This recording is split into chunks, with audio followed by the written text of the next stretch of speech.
Try to initiate release sequencer. On my mark. 5. We're on express elevator to hell. Going down. 2. 1. Mark.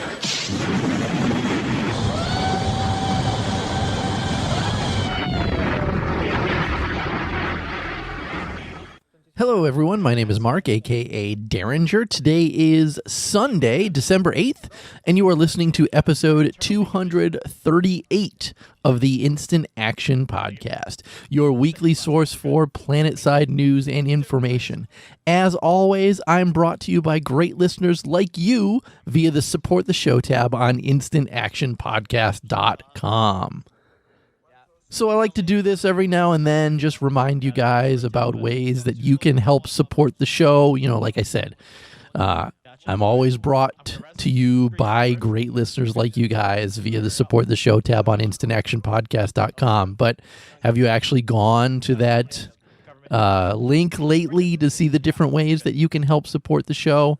Well, obviously, if you click through that link, you see that I have a way that you can make a direct donation to the show via PayPal. I also have a Spreadshirt store up with some Instant Action Podcast shirts and mugs and other things available. And obviously, the last option is my Patreon, where you can become a patron and just do a donation level of even $1 a month. Helps keep the lights on here at the Instant Action Podcast. We're coming up on the time to renew my domain and everything like that. That's not until May, so I mean, technically, yeah, we got definitely a few months away, and I'm actually in a pretty good state to take care of that this time of year, thanks to other donations that people have made this past year. But I will never turn away a donation to help support the show. So if you've been thinking about supporting the show and kind of sitting on the wings and not doing it, maybe that can be your holiday gift to me this year, and I would greatly appreciate it. Well, enough selling the podcast. I hate doing that. I hate asking for money to help support the show, even though it's something that needs to be done. Because I've always said I want to keep everything cost neutral, so my wife doesn't shut this thing down because I'm spending too much money on it, which could happen someday, but it's not going to happen now. But I'd much rather talk about Planetside 2 and everything that's going on and stuff like that. I don't know if you guys are like me, you're knee-deep in holiday shopping right now. I got my Reddit Secret Santa person, some guy named Carlos in Texas. I'm excited to purchase some cool stuff for him and send that out to him. I don't know if you guys have participated in Reddit Secret Santa in the past, but it's something that I like to do every year. It's cool. I inevitably always receive something cool in return, but for me, it's more about reading about a person and sending them what I think is a cool gift based on what they like to do. Like this guy Carlos that I picked, he likes to go camping. He likes video games. Clearly, he's a console player. He has an Xbox, so I can't even get him anything Planetside 2 related because he's playing on a system that doesn't even support the game. But I've got some other things in plan for him. So if you missed out on Reddit Secret Santa this year, I highly recommend you guys do it next year. It's a really fun thing to do. And I mean, there's if I look at the stats for it, there are over 113,000 people participating in this in 157 different countries. So, I mean, your chance to get somebody who does not live near you is pretty cool and pretty likely to have happened. But enough about me shilling for coins and stuff like that. Let's talk about what's in store for this week's show. Well, first, there was a small maintenance hotfix on the PC side of Planetside 2 to talk about, and then it's on to other things.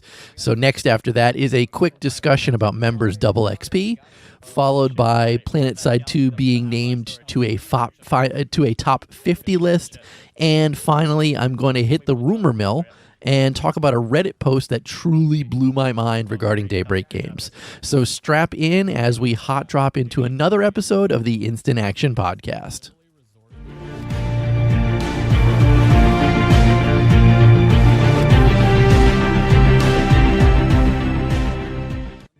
So first up this week, like I said, on December 3rd, there was a hotfix for Planetside 2 on the PC, and really reading over the patch notes on this, I'm treating it more like a maintenance than anything else. I mean, there was an update in the launcher that got downloaded and installed after December 3rd. So I guess it's worth talking about. So there are only 3 things listed in this. First, they fixed a client crash that could occur when disconnecting from a server. They fixed the leave queue button so that it no longer has cutoff text in the world map. And finally, they fixed some minor text errors and added some missing translations for the Araximus promotions. So yeah, it's just really the big thing here, obviously, is that client crash more than anything else. But other little things got added into it as well. And again, this is only on the PC side, nothing on the PS4 side came over as well. And in that same vein, just talking about it, no news on the Planetside Arena side as well. It's been very quiet over there. I mean, we haven't seen any updates since the Capture the Flag stuff got launched for them. And this just further points to the quietness on the Planetside 2 side of the game as well. So I'm going to kind of keep going on this topic just a little bit more rather than making it its own topic. I don't know about you guys, but I, for one, am really concerned with the silence coming from Daybreak Games.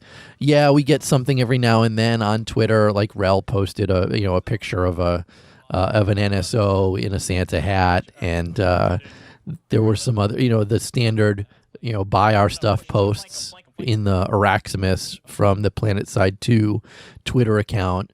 But other than that, it's been abnormally quiet on the side of Daybreak Games. And obviously that has to do with the restructuring or the restructure that happened with people getting laid off and people moving into new positions and them trying to centralize everything for both games and make a roadmap internally on what's going to happen when and when they're going to announce stuff. But ever since the dev live stream that didn't happen, it's just been too quiet at Daybreak Games. And it's concerning to me. I'm not going to lie. I mean, I've just got to be honest about it. I expect to see stuff from these guys every week, something posted, even if it's little things like that. And it's just far too quiet over there. And it's starting to concern me. Now, I'm assuming they're saving everything for the dev live stream that last we knew is supposed to happen tomorrow on the 9th, or today if you're listening to this on the 9th. But they haven't even been hyping that's coming, which concerns me as well. Are we even going to see a dev live stream on the 9th? Again, any company who's about to do some huge live stream and announce a bunch of new stuff in game and everything like that, they'd be advertising the hell out of a dev live stream, and we haven't heard a peep out of them about it. And it's really starting to, it's making me mad, and it shouldn't make me mad because it's just a game, and it's just a game that I enjoy playing. But it's a game that I don't want to fail because I enjoy playing it. And things like this make me, well, maybe not so much me, but makes other people quick to say dead game. And I hate it when people say Planetside 2 is a dead game, because it's not a dead game. There are definitely lots of people playing it. If you're on during prime time on any of the servers, you can find fights, you can find battles, you can do a lot of stuff in game. It's not a dead game. However, the feelings that people are getting from the silence from the devs aren't helping that at all.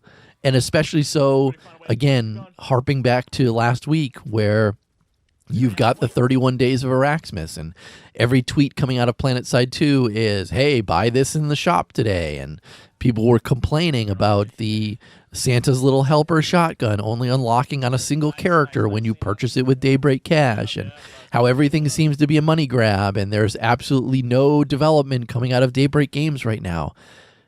That's fact.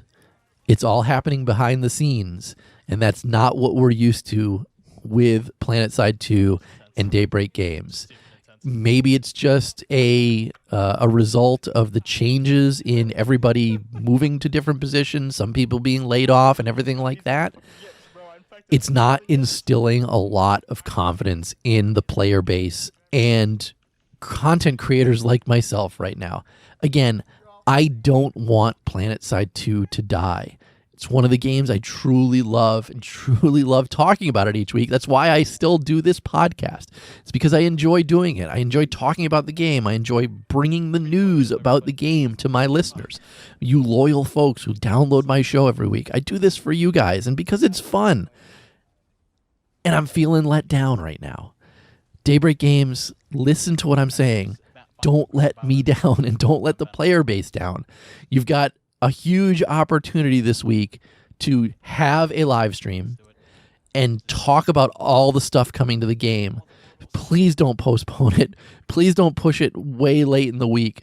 I want to see this happen on Monday. And at the same time, I want to see the December event kick off in Planetside 2.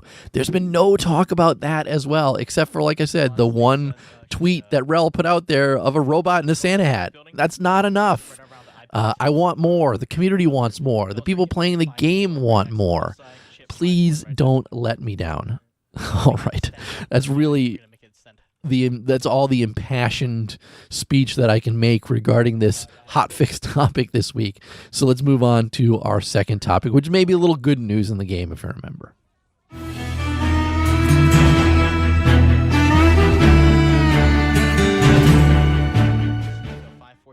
And that second topic is about members double XP within game. If you've been playing and you're a member, you may have noticed that for some reason, members double XP did not get turned off as it was supposed to have on the 30th. Because as you recall, they extended it they extended double XP for all to the 30th of November to make up for issues that they had with bundle and stuff like that. But if you're a member and you log into the game right now, and I tested it again this morning because I had to double check, members double XP is still active on your Planetside 2 characters. I think that in this stage of the game, maybe members double XP is something they could keep on forever. That would be a really cool bonus to being a member, and it might actually drive some other people to retain membership longer, especially if they're getting double XP at all times. Maybe this is a conscious decision that they've made and not a bug that they just haven't had time to fix yet, but honestly, we don't know. Because, again, like I said in the last topic, there is very little news coming out of Daybreak Games regarding Planetside 2 or Planetside Arena right now. And I'm not even going to rehash that topic because I said my piece in the last point. But again, if you are a member in Planetside 2, log in and take advantage of this because the pessimist side of me says that this is a bug not supposed to be still on, and it's going to get shut off, with a flip of a switch at some point in the next update, hotfix, or whatever that comes down the road, unless they have decided to give it to us permanently, which would be great. It's something I fully support. I'd love to see more members options with the game itself, drive more people to retain membership like I do. So again, if you're a member, take advantage of this while you can, because I don't know how much longer it's going to stay live in game. With that, let's move on to our third topic this week and talk about some top 50 games.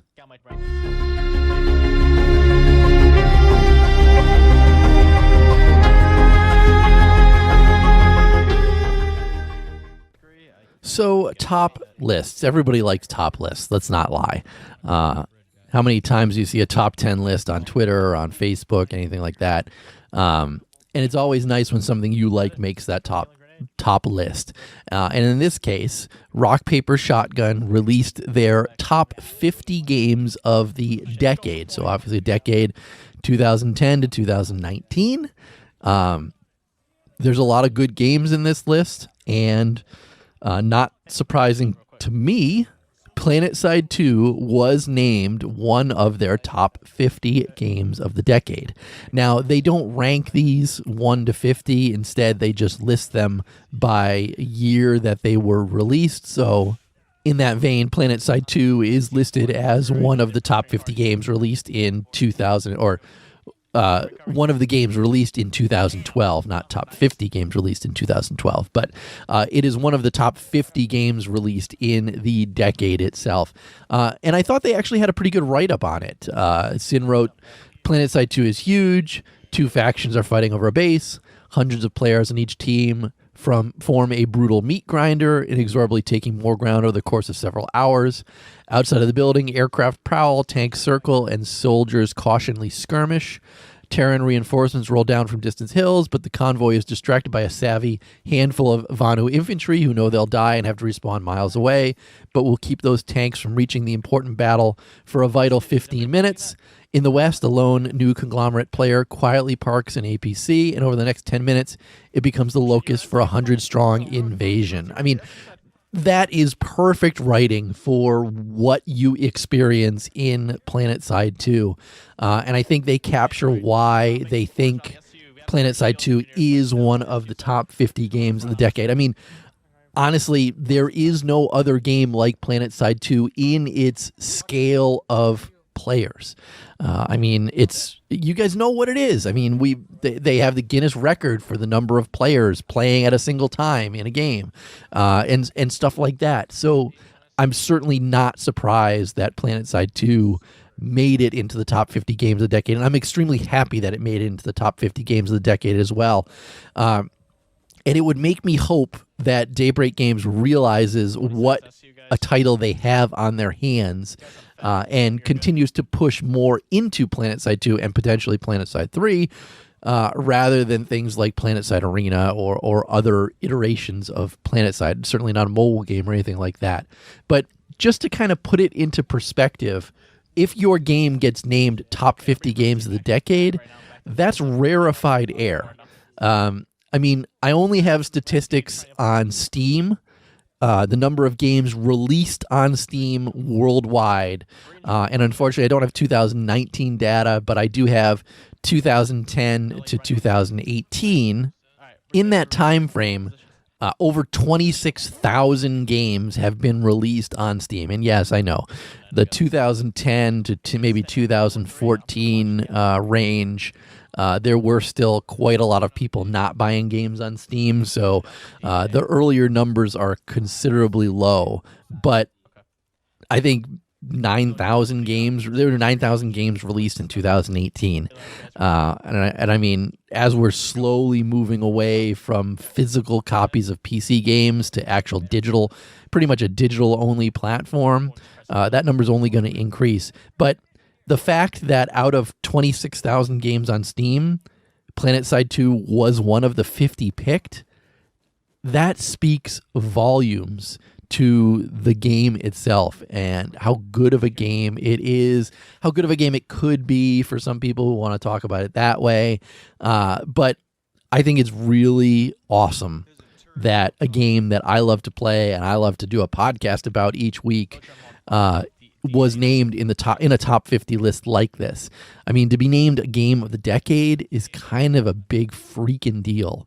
It's in, the rarefied air of other awesome titles like, the Mass Effect 2 or Portal 2 or Skyrim or Grand Theft Auto 5 and Overwatch and Witcher 3. I mean, there's so many good games in this list, and to have Planetside 2 even in the same breath as some of these titles that are just, the biggest games on the planet, it says a lot about how good Planetside 2 was, could have been, could be, etc., etc. So, again, I tip my cap to everybody who created Planetside 2, works on Planetside 2, worked on Planetside 2, etc. I think it is a big deal to be named a top 50 game of the decade. And again, hopefully that gets that bug in Daybreak Games to make Planetside 3 and a good version of Planetside 3 in the next decade. all right, enough, pumping up the tires of Daybreak Games, especially after I just crapped all over them in the first topic. Let's move on to our fourth and final topic this week.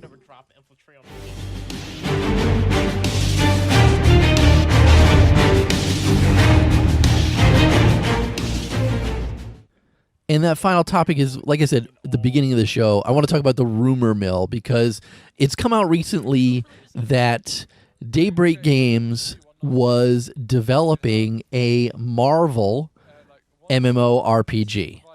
Now, when I read those words, I was like, holy shit. And especially because of the way that the MCU has taken off in the past number of years, with some pretty goddamn amazing movies, if I do have to say so myself. The fact that they were developing a Marvel MMORPG is some pretty big goddamn news. The fact that it has since died a horrible death and is never coming to existence kind of speaks to how many people feel about Daybreak Games. Now, again, this is all rumor mill. There's quite a few different posts about the Marvel MMORPG, and originally I read the post that was on the MMO Games website, and there's a lot of crapping on Daybreak Games being done on it. Someone who specifically worked for DCUO and has been since laid off was really critical about management of Daybreak Games and how they treat their employees, willing to let go some of the more highly paid people in exchange for lower paid people or newer people to the industry. Kind of speaks volumes to how potentially Daybreak Games runs their business. I mean, reading through all of this, if you had taken out the DCUO portion of it, I would have thought that they might have been talking about Planetside 2, because I feel like they did the exact same thing to Planetside 2 in the most recent round of layoffs. They got rid of some of the more highly paid people and kept on some people who were newer and things like that. I don't want to disparage anybody who's working on Planetside 2 currently, and specifically I don't want to disparage Rel, because I think he's done a lot for Planetside 2 and will continue to do a lot for Planetside 2. But I also think that he's extremely new to the business and therefore lower on, and this is completely speculation. I don't know how much money Rel makes at the game or anything like that, but it sounds like this is exactly what they did on Planetside 2 as they did with DCUO, reading about the comments that this former developer of the game talks about. They also go into talk a lot about cronyism and nepotism within the game, promoting people that aren't as good for the game to continue to produce things, and that's a reason why this Marvel title failed and things like that. And it really echoes to me about how I feel what might be going on with the Planetside 2 franchise right now. And I hope that it's not really going to happen. That the same stuff that they're talking about here is not going to happen. And I'm not saying that I would have ever played a Marvel MMORPG, but the screenshots coming out of this, and it's all just character models. I mean, they've got an Iron Man character model. They've got a Captain America character model. They've got a Red Skull character model that all look pretty goddamn awesome, I do have to say. And if they had timed this thing correctly, because it looks like they were working on this as late as last year, if they had even released this prior to the Infinity War stuff that came out in the MCU, this would have been a huge game. I'm talking massive game. And I do think on one side it would have really cannibalized the DCUO player base, but this game would have made money hand over fist if released properly. But it sounds like it was horribly mismanaged based on the information that former developers are talking about on this particular game. And I can only hope that anybody who's working on PlanetSide 2 is reading this, because, this really sounds like PlanetSide 2, PlanetSide Arena. They dumped a lot of stuff into PlanetSide Arena to release something like this, and it kind of has come out like a lead balloon at this point. It sounds like they were doing the same thing, dumping a lot of resources and people into a Marvel franchise at the expense of DCUO, and now that's not coming out. Do you see the patterns that are forming in my mind and really sound like they're happening? I can only hope that something like this doesn't happen with PlanetSide 2. But I'm going to include a link to you guys to the MMO Games article on this, because just reading through the information from the former Daybreak employee who wanted to be anonymous is like, holy crap. The parallels between the two are, eye-opening. But with that, let's move. Let's wrap up this week's show. Like I said, I'm going to include a link. I highly recommend you guys go and check this out and do a little digging into this yourself and read some of the wording on it and see if you don't see the same parallels that I do. But let's move on to housekeeping this week. Housekeeping. Housekeeping. Come back later, please. Housekeeping. Not now. Housekeeping. Go away. I coming anyway? So no emails, no voicemails this week, but there was a message on the Instant Action Podcast website about last week's show, and it came from Tom Shift, and it's good information. So he wrote, the Arena bundle isn't on PS4, and it didn't release to PS4 last time either. So if you guys don't remember, the Arena bundle is something that's going to be available on December 25th. And as Tom Shift writes, it wasn't available last time when it came out, and I do recall that it wasn't available on PS4. And he says it's not available on PS4 this time around either, because PS4 folks can see what the bundles are in advance. And so I did reach out to Daybreak Games. I hit them up on Twitter asking the question, and they did confirm that the Arena bundle is not available on the PS4 and will not be available on the PS4 this year on December 25th. So it sounds like on December 25th, there's just going to be nothing for PS4 folks, which is kind of shitty. And I do wish that they would just fix whatever they need to fix to get this bundle out on the PS4. I mean, I don't know how difficult that could be. I mean, PS4 folks need their hammerhead too. All right. Thank you, Tom Schiff, for pointing that out. It's important news. All right. That's going to be it for this week's show. But how can you get in touch with me or the show itself? First, do what Tom Schiff did and visit my website, www.instantactionpodcast.com. You can also email me at instantactionshow@gmail.com. You can call me at 347-4VM-4PS2 and leave a message if you'd like to. Those digits are 347-486-4772. And finally, you can follow the show on Twitter at InstActPodcast. But in closing, if you've enjoyed the show, please leave me a review on your podcast listening avenue of choice, whether it's iTunes, Stitcher, Google Play, or anywhere else. Also, feel free to tell your friends and outfit mates about the show. But finally, thanks for listening, and keep spamming that join combat, formerly known as Instant Action button. Derringer out.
messenger, please?